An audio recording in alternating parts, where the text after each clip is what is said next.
suspeito em dizer, mas eu amava buscar barro, vamos, e nem dormia direito à noite, porque eu sabia que ia ter festa.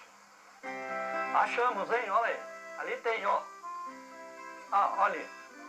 Aqui no Vale do Paraíba, o barro, ele tem uma liga especial, alguns barros. Então eles vão procurar, olha eu como homem inteligente, descobre que naquele pedaço de chão ali tem aquele barro, tem aquela mina de barro. Então aquela mina de barro ele usa para tudo. Então ele usa o barro com muita sabedoria. Olha aí que bacana, pessoal. Essa felicidade é o que eu fazia com as tias. Usando o Aí, ó, barro. é isso aqui, ó. Né? Opa, cuidado, tia. E essa felicidade, ó. Para fazer e vai com energia, buscando artesanato. mais, olha lá. É o que eles gostam.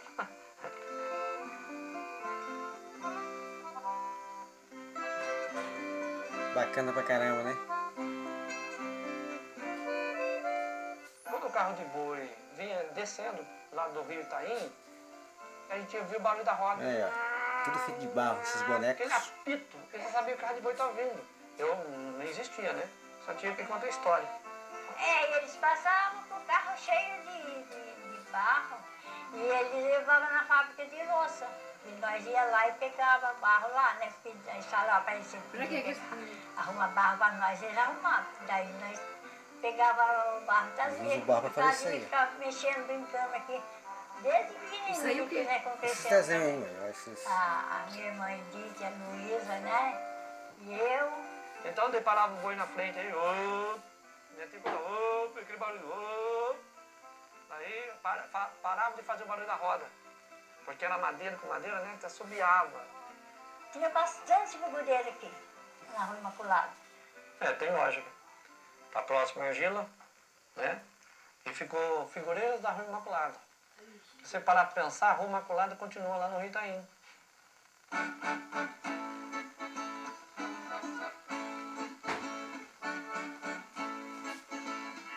Ó, olha aqui, ó.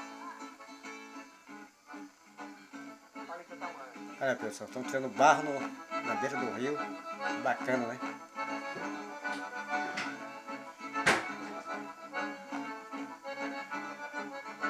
Isso que é criatividade. A minha mãe aprendeu com a minha avó. A minha avó aprendeu com a minha bisavó. A minha bisavó aprendeu com os pais dela, com meus tataras, certo, né? Com os tataras, né? Os tataravós. 5 gerações. De um foi passando o outro. E aí a minha mãe, então, ensinou para a minha irmã. Eu acho que isso daqui é uma herança que a minha mãe deixou para minha irmã. Uma lembrança, uma herança, né? Minha mãe contava para nós que a minha irmã nasceu assim, sem falar. E sem escutar também. Então, por esse motivo, ela ficava junto com a minha mãe. Com 7 anos, ela já sabia fazer alguma coisa. Com 7 anos, aí a minha mãe começou a ensinar ela a fazer esses trabalhinhos aqui. Aí, com 7 anos, já fazia alguma coisa. Assim como o pato, como a galinha. Aqui.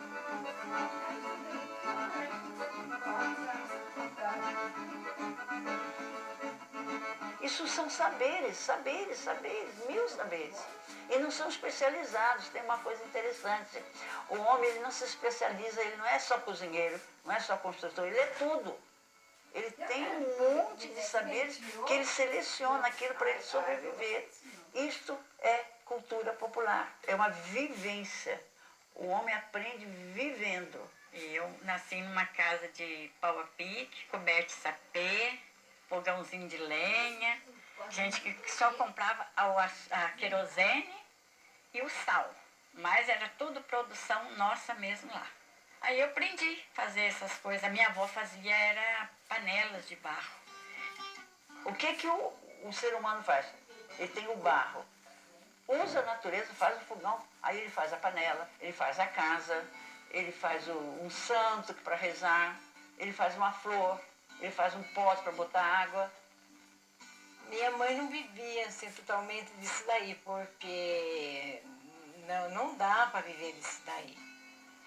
A minha mãe fazia algum trabalho e assim, nas horas vagas ela fazia isso daí. À noite, umas horas da noite ela fazia.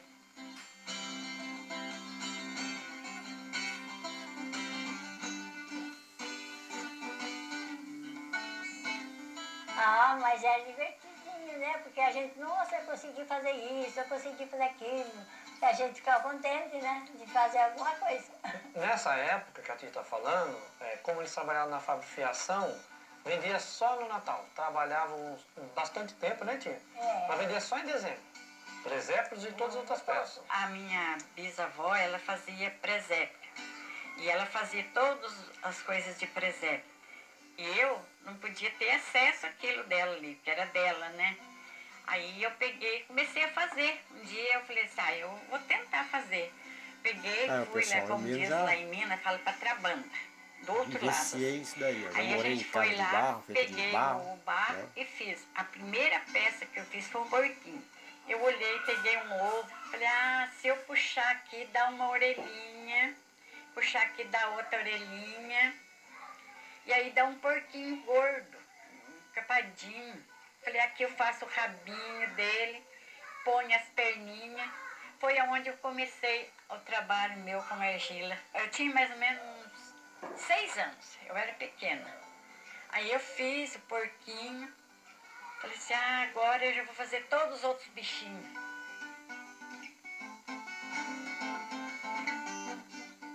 Olha que bacana. O primeiro presépio dela, eu tinha em torno dos 7 anos, boneco. mais ou menos. Os Aí minha mãe, bonecos tudo a feito de partir barro. disso que ela fez o presépio, depois ela nunca mais parou. Todo ano ela fazia. Depois, com o tempo, ela sempre pedia para um filho ajudar. Ela falava, esse ano é você que vai fazer o presépio comigo. E agora, faz 2 anos que ela faleceu, eu continuo fazendo, né? Com a família a gente continua fazendo. E a gente recebe a folia de rei, recebe visitas para o presépio. Peço a vocês que inscrevam no canal, dê seu like e ative o sininho para vocês terem mais acesso aos próximos vídeos. Porque a minha Novas mãe era assim, notificações. tinha aquele sistema que a casa dela sempre foi uma casa aberta, sempre recebendo as pessoas.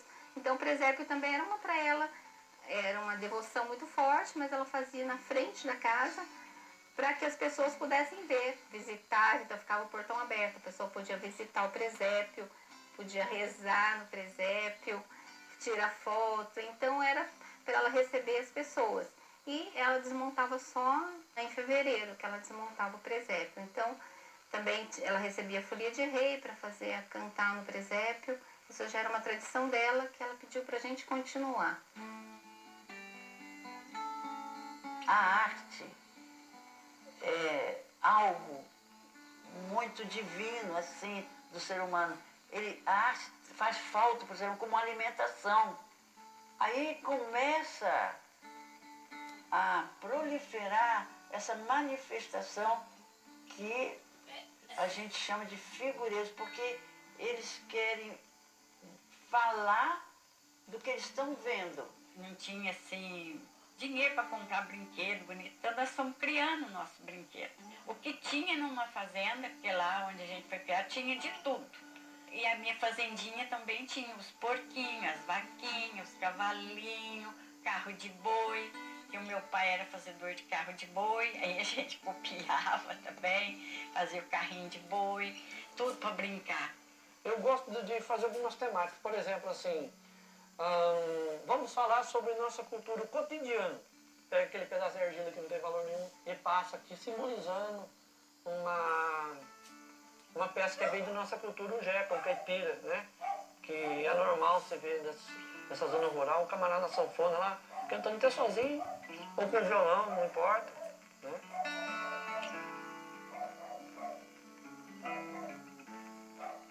É um dos maiores figureiros e contadores de história de São Luís do Paraitinga, seu Geraldo Tartaruga, né?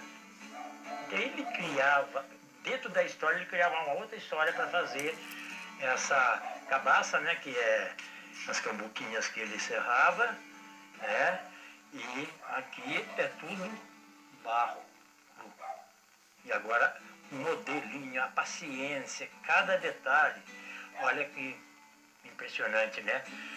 Olha só, essa é a criação dele. É uma lenda que tem em São Luís do Paraitinga, antes da enchente, que tinha uma cobra grande que ficava a cabeça dela na matriz e o rabo lá na igreja do Rosário.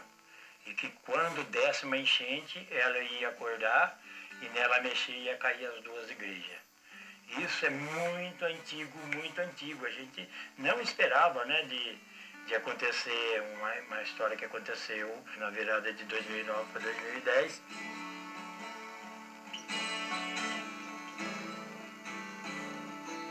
Olha só o que ele fez, ó. O rabo da cobra enfiando aqui por baixo da igreja e a cabeça dela aqui, ó. E a igreja tombando, ó.